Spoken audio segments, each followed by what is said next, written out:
हिंदी साहित्य की दिव्य विभूति है रहीम। रहीम का जन्म सन 1556 को हुआ था। पूरा नाम अब्दुल रहीम खान खाना था। वे अकबर के अभिभावक सरदार बैरम खां खान खाना के पुत्र थे। रहीम जी अकबर के एक मनसबदार थे और दरबार के नौरत्नों में प्रमुख थे। मुगल साम्राज्य के लिए उन्होंने अनेक युद्ध लड़े थे। परिणामतः अनेक प्रदेशों में जीत भी प्राप्त की थी। जागीर में बड़े बड़े सूबे और किले मिले हुए थे, किंतु अकबर की मृत्यु के बाद जहांगीर ने इन्हें राजद्रोही ठहराया और बंदी बनाकर जेल में डाल दिया था। उनकी सभी जागीरें जब्त कर ली गई थी। रहीम की मृत्यु सन 1626 को हो गई थी। रहीम की वाणी में जो माधुर्य है वह हिंदी के बहुत थोड़े कवियों की रचनाओं में मिलता है। हिंदी के ही नहीं, फारसी और संस्कृत के भी विद्वान थे। हिंदी में वे अपने दोहों के लिए प्रसिद्ध हैं। इन दोहों में नीति, ज्ञान, श्रृंगार और प्रेम का इतना सुंदर समन्वय हुआ है कि मानव हृदय पर इसका बहुत गहरा और स्थायी प्रभाव पड़ता है। अपनी विविध आयामी सेवाओं से रहीम ने हिंदी साहित्य की सेवा की है। उनकी साहित्यिक सेवाओं से हिंदी साहित्य विकसित होकर पुष्ट भी हुआ। रहीम की कविता का विषय नीति और प्रेम है। अनेक सूक्तियों और नीति संबंधी दोहे आज भी मनुष्य जाति का पथ प्रदर्शन करते हैं। रहीम की मित्रता उस समय के लोक कवि एवं लोकनायक तुलसीदास जी से की जाती है। रहीम के दोहों की विषय वस्तु विविधता लिए हुए है। रहीम जी ने भक्ति, ज्ञान, वैराग्य, धर्म, नीति, सत्संग, प्रेम, परिहास, स्वाभिमान आदि सभी विषयों पर सफलतापूर्वक अपने भावों को अपनी छोटी सी दोहा छंद में अभिव्यक्त किया है। इस्लामी सभ्यता के परिवेश में रहीम जी का परिपालन और पोषण हुआ, परंतु भगवान श्री कृष्ण के प्रति अनन्य भक्ति रखते थे। तात्पर्य यह है कि रहीम जी हिंदू संस्कृति, सभ्यता, दर्शन और धर्म तथा विश्वासों के प्रति निष्ठावान थे। अपने नीति के दोहों में वह एक शिक्षक और उपदेशक के रूप में हमारे सामने आते हैं। उन्होंने अपने भावों की रचनाएं अभिव्यक्त सरल सुबोध शब्दों में की हैं। रहीम की कुछ काव्य कृतियां इस प्रकार हैं। रहीम सतसई, ये रहीम के नीति परक दोहों का संग्रह है। इन दोहों में जीवन के भिन्न भिन्न क्षेत्र से संबंधित नीतियों का प्रतिपादन किया गया है। अभी तक इसके 300 के लगभग दोहे प्राप्त हुए हैं। श्रृंगार सतसई, यह श्रृंगार प्रधान काव्य रचना है। अभी तक इसके कुल 6 छंद ही उपलब्ध हुए हैं। मदनाष्टक, इसमें कृष्ण और गोपिकाओं की प्रेममयी लीलाओं का भावपूर्ण वर्णन किया गया है। बरवे नायिका भेद, ये 115 छंदों का नायिका भेद पर लिखित एक ग्रंथ है। संभवतः यह हिंदी का सबसे पहला काव्य ग्रंथ है। रहीम की अन्य रचनाओं में है श्रृंगार सोरठा, रास पंचाध्यायी, नगर शोभा, फुटकल बरवे तथा फुटकल कवित्त सवैये भी प्रसिद्ध है। रहीम का भाव पक्ष रहा है हृदय पक्ष की प्रधानता। रहीम भक्ति और नीति के प्रसिद्ध कवि हैं। वे भगवान कृष्ण के अनन्य उपासक थे। उनकी कविता में हृदय पक्ष की प्रधानता तथा भाव अभिव्यंजना की अपूर्व शक्ति मिलती है। काव्यगत मार्मिकता, रहीम जी अपने जीवन में सरल, सरस और उदार प्रकृति के बने रहे। उसी तरह उनकी कविता में भी सरलता और मार्मिकता के दर्शन होते हैं। कविताएं हृदय की सच्ची अनुभूति में संपुक्त अभिव्यक्ति है। इस कारण वे अत्यंत आकर्षक एवं प्रभावोत्पादक है। नीति, श्रृंगार और प्रेम का समन्वय, रहीम काव्य क्षेत्र में अत्यंत कौशल प्राप्त विद्वान कवि थे और कृष्ण उपासक भी थे। आपके काव्य में गहरे अनुभवों की छाप सर्वत्र मिलती है। विशेषतः दोहों में। दोहे संवेदनशील हृदय की मार्मिक उक्तियां हैं। इनमें नीति, श्रृंगार और प्रेम का बहुत ही सुंदर समन्वय हुआ। भाषा, रहीम ने ब्रज भाषा और अवधी दोनों ही भाषाओं में काव्य रचना की है। उनका दोनों भाषाओं पर समान अधिकार है। वे हिंदी, संस्कृत, अरबी और फारसी के उच्च कोटि के विद्वान थे। अतः इन सभी भाषाओं के शब्दों की आवृत्ति उनकी रचनाओं में खूब होती रही। उनकी भाषा में बाह्य आडंबर अथवा पांडित्य प्रदर्शन की भावना नहीं है, उसमें स्वाभाविक सौंदर्य है।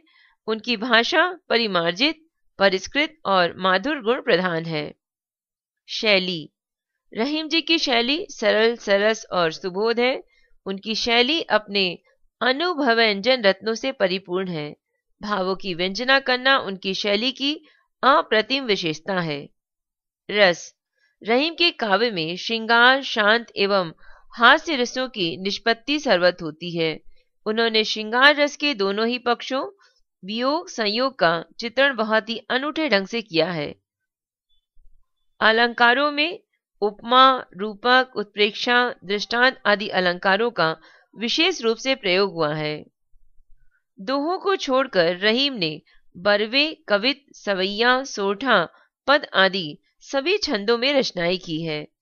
बरवे छंद के तो वे जनक ही कहे जाते हैं। रहीम ने अपनी रचनाओं में मुहावरे और लोकोक्तियों का भी प्रयोग किया है। हिंदी साहित्य में रहीम की रचनाएं प्रत्येक हिंदी भाषी भाषा का पद प्रशस्त करती रहेगी। कवि क्षेत्र में दिया गया उनका योगदान अविस्मरणीय रहेगा। अपनी दोहों के माध्यम से रहीम जी ने बताया है कि सुख और दुख में मनुष्य को समान भाव रखना चाहिए। सज्जन परोपकार के लिए संपत्ति का संचय करते हैं। धन कम हो अथवा अधिक हो, इसका प्रभाव केवल धनिक वर्ग पर पड़ता है। घास पत्ते बेचने वाले तो सदैव एक जैसे रहते हैं। दीन बंधु जैसा बनने के लिए दीनों की ओर देखना भी आवश्यक है। दूसरों के घर में रहने वाला अपनी गरिमा खो बैठता है। यदि थोड़े दिन विपदा के हों तो ठीक है, इसमें कौन हमारा हितैषी है, कौन शत्रु है, इसकी पहचान हो जाती है। इस प्रकार रहीम जी के दोहे जीवन के अमूल्य रत्न हैं। ये जीवन में पग पग पर मनुष्य का मार्ग निर्देशित करते हैं।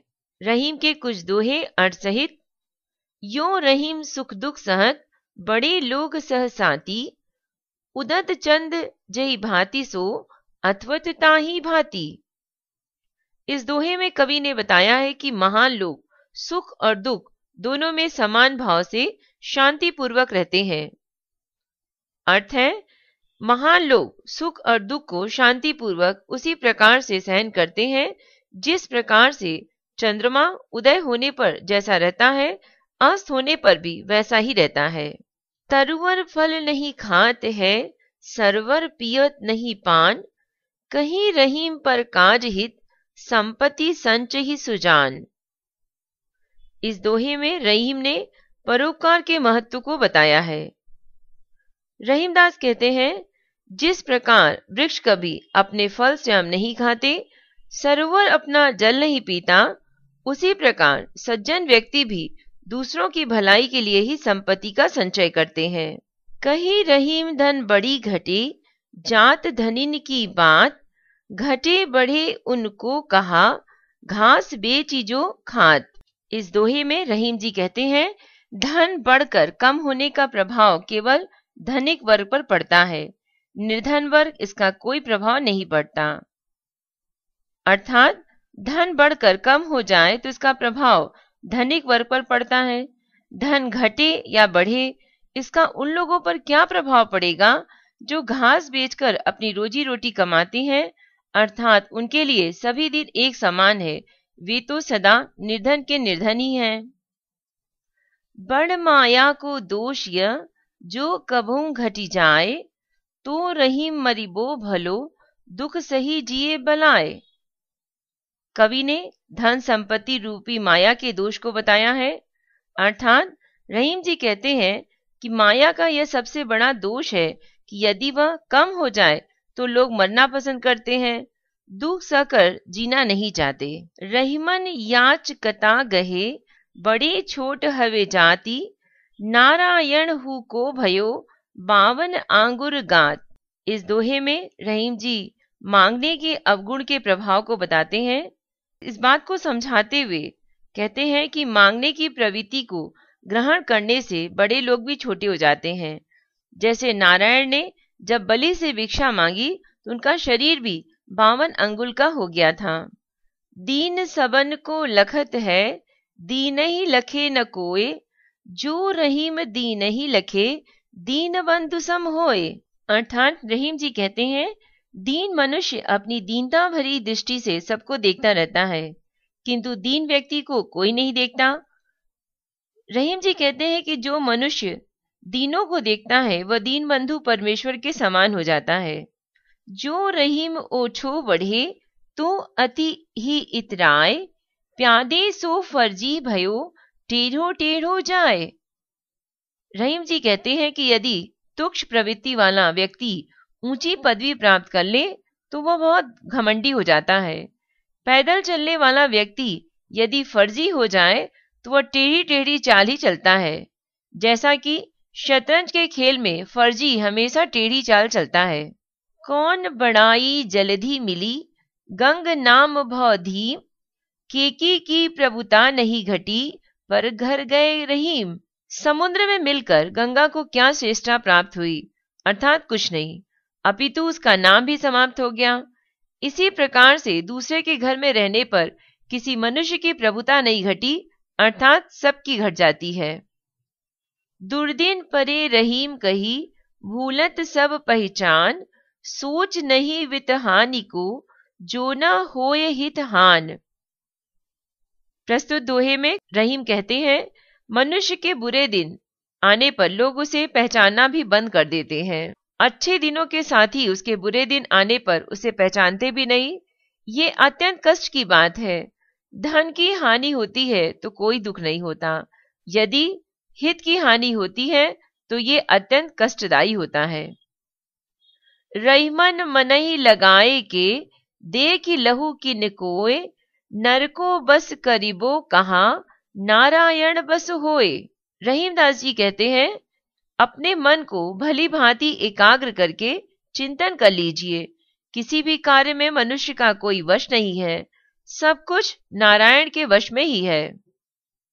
भूप गनत लघु गुणिन को, गुनी गनत लघु भूप, रहीमन गिरी ते भूमि लो, लखो तो एक ही रूप। अर्थात राजा गुड़ियों को छोटा समझते हैं और विद्वान राजाओं को छोटा गिनते हैं। रहीमदास जी कहते हैं कि यह उनका भ्रम है, क्योंकि पर्वतों से लेकर समतल स्थान तक सारी पृथ्वी पर एक ही है, अलग अलग नहीं है। रहीमन विपदा हूं भली, जो थोरे दिन होए, हित अनहित या जगत में, जानी परत सब होए। रहीम कहते हैं कि ऐसी विपत्ति भी अच्छी है जो थोड़े दिन के लिए आई हो, क्योंकि ऐसे में कौन हमारा हितैषी है, कौन बुरा चाहने वाला है, उन सब की पहचान हो जाती है। अब रहीम मुश्किल पड़ी, गाड़ दोह काम, सांचे से तो जग नहीं, झूठे मिले न राम। रहीम जी कहते हैं कि यह बड़ी मुश्किल की घड़ी है जब उसके पास दो काम है और मनुष्य के लिए दोनों कार्य एक साथ करना कठिन हो जाता है। यदि वह सच बोलता है तो संसार में उसकी स्थिति अच्छी नहीं हो पाती, और यदि झूठ बोलता है तो परमात्मा से वंचित हो जाता है। कवि ने अपने दोहे के माध्यम से मनुष्य को संसार में जीने के लिए छल प्रपंच और झूठ का सहारा लेना पड़ता है, किंतु ऐसा करके वह परमात्मा से दूर हो जाता है, क्योंकि परमात्मा उन्हें प्राप्त होता है जिनका हृदय निर्मल और शुद्ध होता है, जो सदैव सत्य के मार्ग पर चलता है। रहीम जी के दोहे एवं उनके बारे में ये जानकारी आपको कैसी लगी? आप अपनी राय हमें मेल कर सकते हैं। मेल आईडी है